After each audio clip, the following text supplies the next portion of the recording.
dictada por el futuro doctor Manuel López, que está haciendo un doctorado en educación. Y él va a hablar el día de hoy sobre el Día de los Muertos, de los ancestros.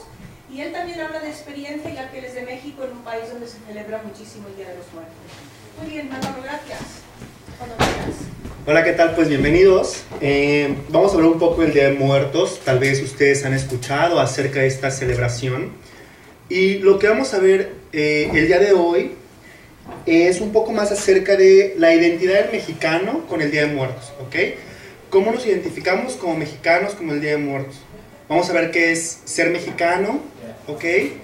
Y cómo en el antiguo México, en el México prehispánico, fue cambiando esa ideología de la muerte, luego pasamos al Día de los Difuntos y ahora lo que actualmente llamamos el Día de Muertos, que yo podríamos decir que es una de las es única celebración que pasa alrededor del mundo. Octavio Paz, tal vez han escuchado de él, el Nobel de Literatura en 1990, un escritor y ensayista mexicano muy importante para nosotros. En uno de sus libros, que en particular es uno de los únicos que me gusta, es El laberinto de la soledad. Y él dice ahí, el culto a la vida, si de verdad es profundo y total, es también culto a la muerte. Y lo que él nos dice es esta parte del mexicano que tú no puedes querer a la vida o no puedes querer vivir si no quieres la muerte y estás esperando la muerte. Entonces es esta dualidad de la vida y la muerte. Cuando estamos en México, desde chiquitos hablamos de la muerte, hablamos de los espíritus, hablamos de que esta persona se murió, esta persona vivía aquí, es algo que se vive constantemente. Y bueno, él hace esta referencia con otras ciudades, otros lugares en el mundo y él dice, bueno, ni en Nueva York, ni en París, ni en Londres, la muerte es la palabra que jamás se pronuncia, porque quema los labios. Es difícil hablar de la muerte, es difícil hablar del ser querido que murió o de la persona que extrañamos. Pero en México, como bien lo han dicho antes, somos dramáticos. Nos gusta llorar y reír, enojarnos y estar contentos en el mismo segundo. Todo pasa en el mismo momento. Entonces, cuando lloramos por un ser querido, también reímos porque nos acordamos de lo que él hacía y cómo era. El mexicano, en cambio, la frecuenta, la burla, la acaricia, duerme con ella, la festeja. Es uno de sus juguetes favoritos y su amor más permanente. Porque tenemos tanto miedo a la muerte, porque no queremos morir, que preferimos reír con ella, preferimos jugar con ella, preferimos decir que está sentado con nosotros y que nosotros nos burlamos de ella y ella se burla de nosotros. Entonces, es esta dualidad entre miedo, felicidad. Pero ese es el México ahora. Octavio Paz nos transporta a este nuevo México, al México que es difícil de interpretar. Si ustedes tienen la oportunidad de leer El laberinto de la soledad, él trata de explicar qué es ser mexicano y es algo tan difícil porque no soy indígena, pero no soy español, no soy prehispánico, pero no soy europeo, soy una mezcla y soy algo nuevo. Y cuando hablamos de la muerte y hablamos del Día de Muertos, muchas personas piensan, bueno, ¿por qué Latinoamérica, por qué en México festejan tanto la muerte? ¿O por qué es lo que están buscando la muerte? Bueno, no somos los únicos. Todo el mundo habla de la muerte y todo el mundo busca la muerte en diferentes formas. Ahí tenemos las grandes tumbas sagradas de Pekín, ¿ok? Tenemos el Taj Mahal, tenemos el mausoleo de Lenin en Rusia, o el sacerdote Anubis en Egipto. Son culturas completamente diferentes, ¿ok? Son en diferentes tiempos y en diferentes momentos de nuestra vida, o de la vida de la historia del hombre. Y en cada una de ellas lo que se está tratando de hacer es hablar de la muerte y de la expresión de la muerte. Yo creo que hemos escuchado la historia del Taj Mahal, el amor, la historia de por qué construir el Taj Mahal, las grandes tumbas sagradas de Pekín, el respeto que tienen hacia los grandes reyes, el mausoleo de Lenin, la lucha de Rusia, la lucha social que existe. Y bueno, cada una de ellas representa algo diferente.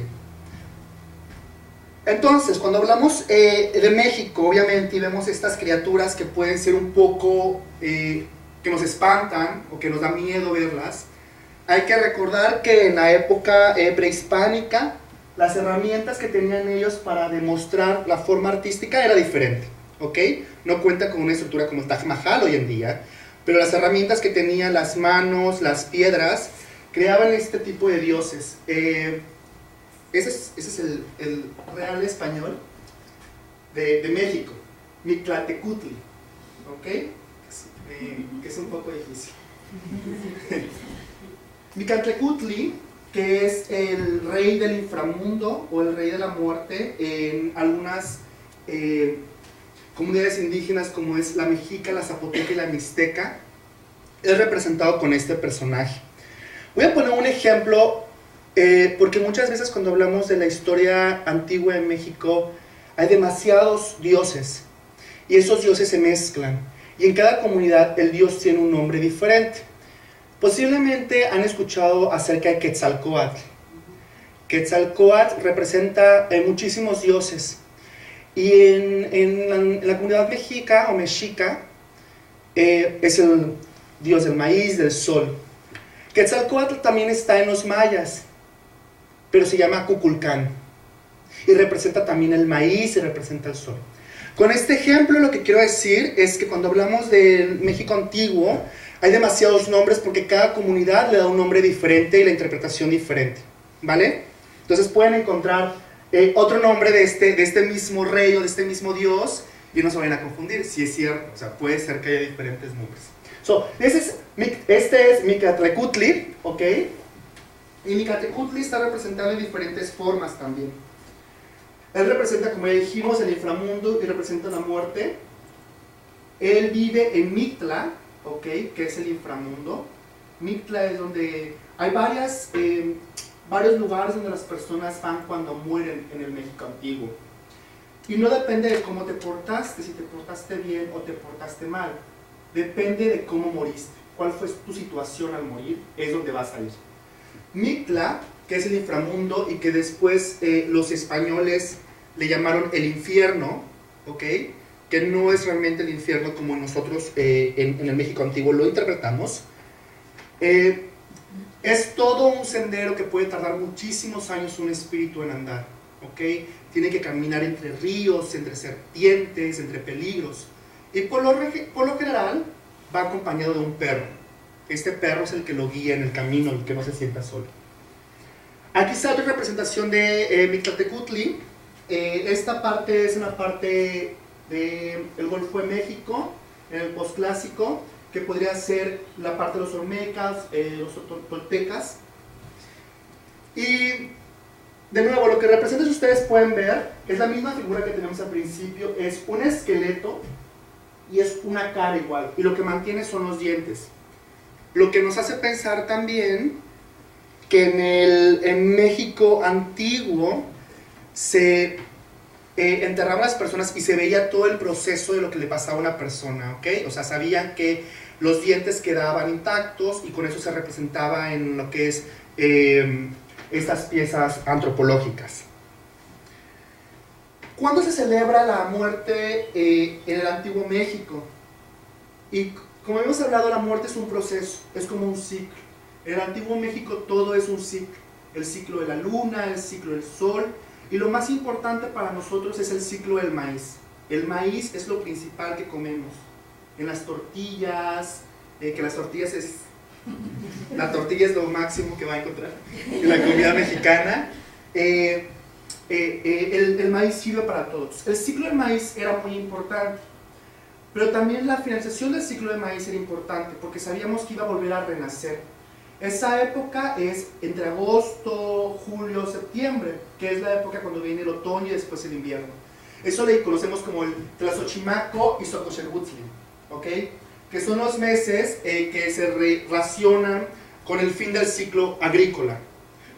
Los indígenas sabían que el ciclo agrícola iba a terminar porque ya venía lo que es el invierno, y para ellos era muy importante porque obviamente ya no estaba el ciclo del sol igual, sino que la noche era muchísimo más larga y era muchísimo más oscura. Por lo tanto, ellos sabían que era algo diferente. Y hay que tomar en cuenta que para nosotros, o como estamos basados en México antiguo, es la cosmología, ¿ok? Este ser que está en todas partes. Todo vive, todo tiene vida, todo habla, todo se comunica. Entonces el maíz, el proceso agrícola se comunicaba y decía, viene el fin, ¿ok? Tengo que terminar. Y cuando viene el fin y viene la oscuridad, entran dioses diferentes, como Tlaloc, dios de la lluvia, pero también una parte donde vas cuando mueres, o Mictla, el lugar del inframundo, porque es oscuridad. Entonces hay una relación con estos momentos. Para los mexicas o mexicas, nosotros estamos compuestos por tres cosas, o por tres partes. Tenemos la parte tonali, ¿ok? Que es nuestra cabeza, o tonallí, el iyotl, que es el hígado, o que podría ser la función de todo el cuerpo, y el teyoli, que es el centro del corazón, ¿ok? Y el teyoli también representa lo que es el alma. Entonces, cuando una persona moría, era de lo más normal. Si ustedes saben, también en esa época había muchos rituales de muerte hacia las personas, y era bien visto porque era parte de un proceso. Y el teyoli viaja y se va. El teyoli o teyolia podía ir a Mictlán, que es lo que habíamos hablado, que es donde por lo general vamos todos cuando morimos. Es Tlaltalocan, el paraíso de Tlaloc. Cuando alguien moría ahogado, o de lepra, o una situación que ver con agua, iban con Tlaloc, ¿ok? Por ejemplo, el Cihuatlampa era para niños, los niños que recién nacidos que morían, mucho niño moría, y se dice que en ese lugar hay un árbol, y en ese árbol cuelgan raíces que tiran leche, ¿ok? Para que los niños que mueran puedan comer y vivir ahí. Entonces, toda esta cosmología de lo sagrado, de la vida, existen en esos lugares. No es algo malo cuando vas. Pero vamos a hablar de Mictlán, porque Mictlán es uno de los lugares más importantes cuando hablamos de la muerte o el proceso de la muerte. En la parte antigua de México, aunque creemos en los espíritus y creemos que las personas rondan por la vida, también sabemos que hay espíritus que se van. Y se van y viven en el Mictlán, ¿ok? Y para recorrer el Mictlán, lo que pasa es que una persona que se moría, le dábamos frutas, o se iba con su bolsa con petate, que es como donde hacen su comida, y esto le servía porque el camino era muy largo, podía ser 1 año, 2 años, 3 o 4 años, mientras esta alma, porque estaba perdida, ¿ok? Por eso es importante también que ellos siempre rezaban y siempre pedían, porque era un parte del proceso que esta persona llegara bien a Mictlán, porque podía perderse en el transcurso de la llegada a Mictlán.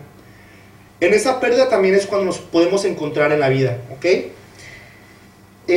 Los perros, que es una parte importante, guían el alma del muerto.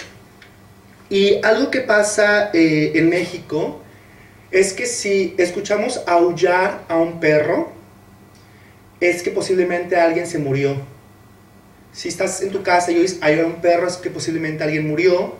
O los perros ven cosas que nosotros no vemos. Los perros ven espíritus, los perros reconocen. Algo muy similar con los gatos, que pasaba con los gatos egipcios. Pero nosotros lo tenemos mucho con los perros, ¿ok? Nosotros lo vinculamos con los perros. Y tenemos un perro en especial que es el Xoloitzcuintle, que es un perro mexicano. No sé si lo conozcan. Un poco feo, porque no tiene pelo y solamente tiene un mechón gris aquí, y es negro, o grisáceo. Pero es un perro, bueno, bonito, ¿verdad? Para el mexicano. Para mí y es muy importante porque es un perro prehispánico. O sea, es muy difícil tener un Xoloitzcuintle. ¿Qué pasa con todo esto? ¿Qué pasó cuando nosotros hablábamos de la siembra del maíz, y hablábamos de la luna, y hablábamos del sol, y la importancia del México antiguo y de las comunidades prehispánicas que celebraban estos rituales? Para nosotros era muy, muy importante. Bueno, cuando surge la conquista, esto se menciona como pagano.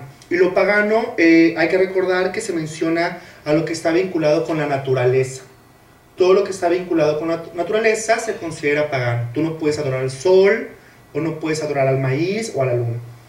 Entonces, cuando hay esta evangelización en la conquista, y aquí podemos ver uno de los murales de Diego Rivera, un muralista muy importante en México, y cómo él representa esta forma en que España, por la cultura que ellos traían, obviamente, llegan a México y transportan esta cristianización o esta evangelización hacia las comunidades indígenas.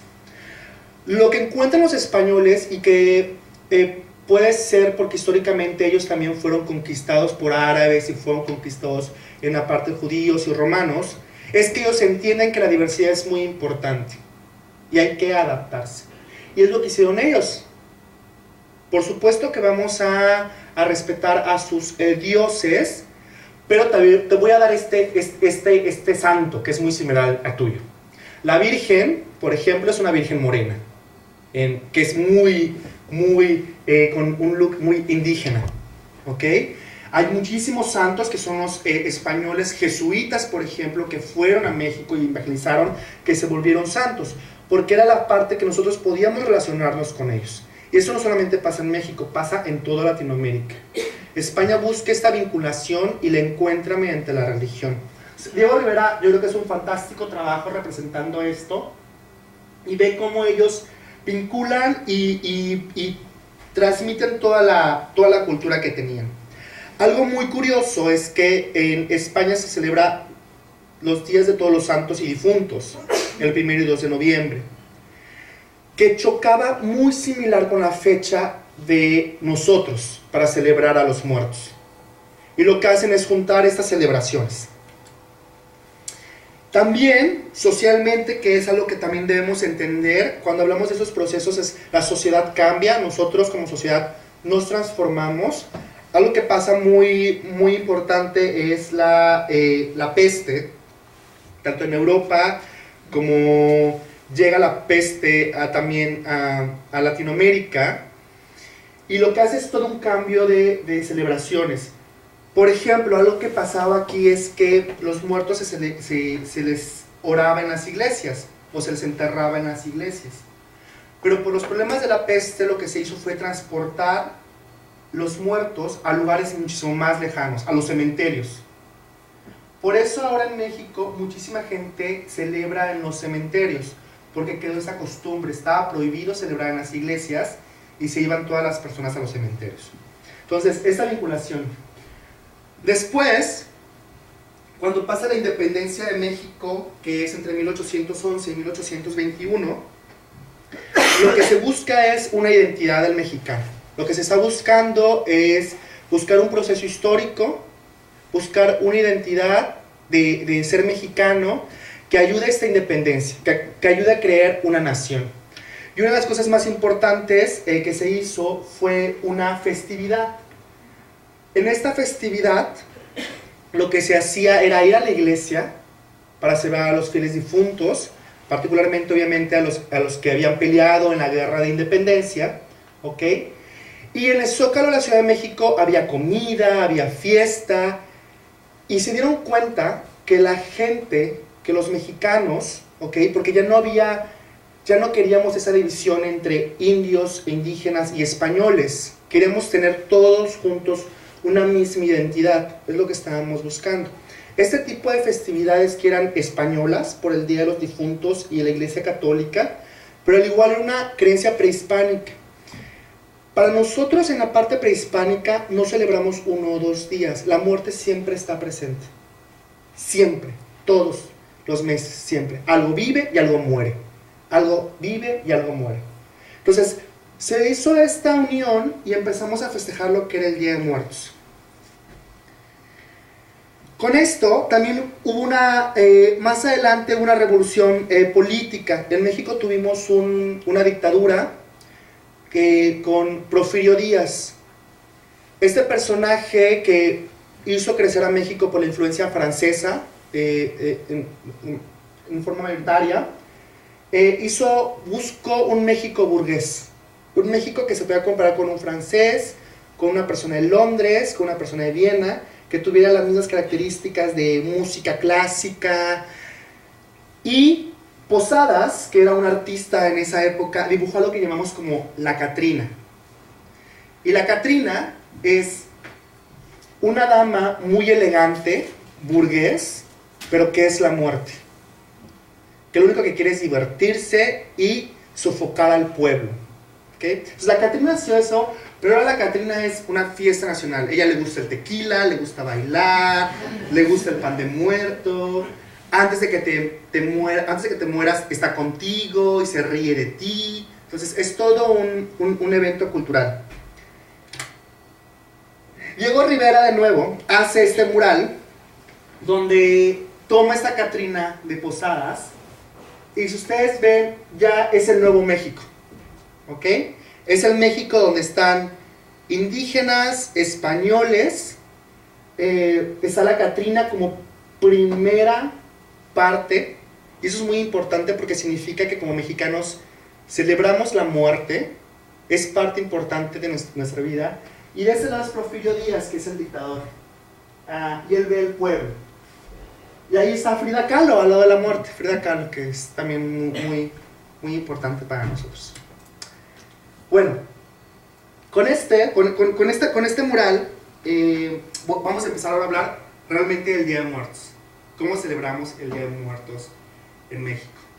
Antes de que empiece a hablar del Día de Muertos como específico, quiero mostrarles esta parte de la película de Frida Kahlo, que en particular me gusta, con una de mis cantantes favoritas,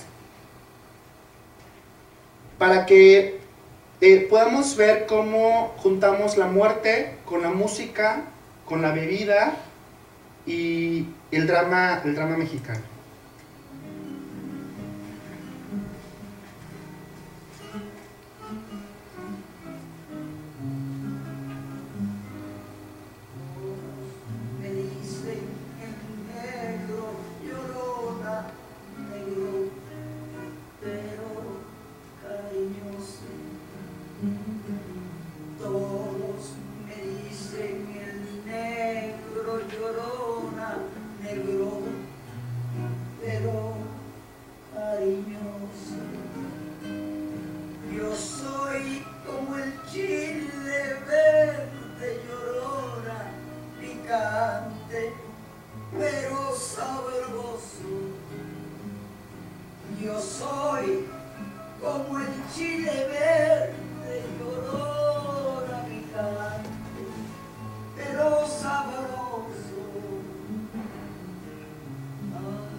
Aquí lo que hace Frida, como siempre, es pintar acerca de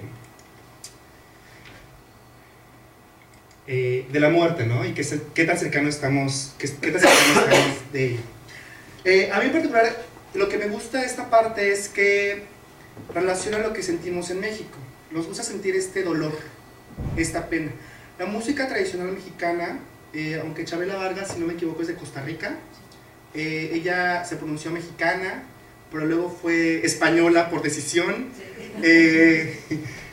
Pero es un personaje, creo que muy particular, ícono de México, porque representa el dolor que nosotros sentimos.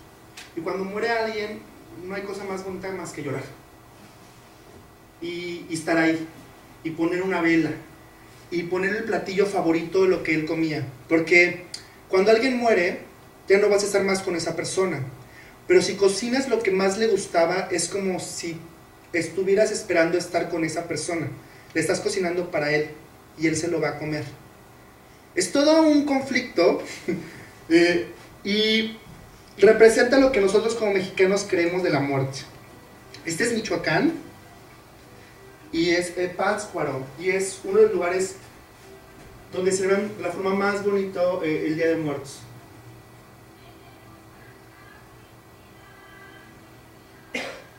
Y hay una flor ahí que se llama cempasúchil, que vamos a hablar de ella más adelante, que simboliza el sol o simboliza el camino, igual que las velas, para que se guíen los muertos. Pero cempasúchil es muy particular porque se da solamente en esta época del año en México, ¿ok? Es una época que se da cuando termina lo que es verano, empieza otoño o invierno. Y eso es en el panteón o en el cementerio, donde la gente se sienta, come con el muerto, cuenta las historias. Entonces, eso es lo que es el Día de Muertos, y es el tema principal de lo que vamos a hablar un poco ahora. Otras imágenes de nuevo. ¿Se quedó la música de fondo o no? Sí, ¿verdad? Va. No quiero que se me duerma. Ok, aquí vemos cómo la gente va al cementerio y lo que hacemos es poner velas alrededor. Las velas son las que iluminan al espíritu que camina hacia donde tiene que estar, su tumba, por si está perdido. Las flores también hacen eso, es parte del sol, de la vida, del ciclo de algo termina y algo inicia. La comida es algo importante porque se pone la comida favorita del muerto, ¿ok? Y en la época entre 1850 y 1950 lo que se hacía era tomarse estas fotos. Yo todavía recuerdo a mi mamá, sus papás se murieron cuando era muy chiquita, 3 años. Y dice que su abuelita la sentó, todavía tengo la foto, tenemos la foto, para que recordara cómo estaba y cómo era su cara cuando ellos fallecieron.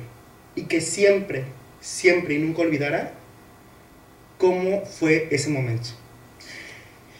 Y te pones a pensar qué fuerte puede ser, ¿no? O sea, tener una foto en donde es el momento.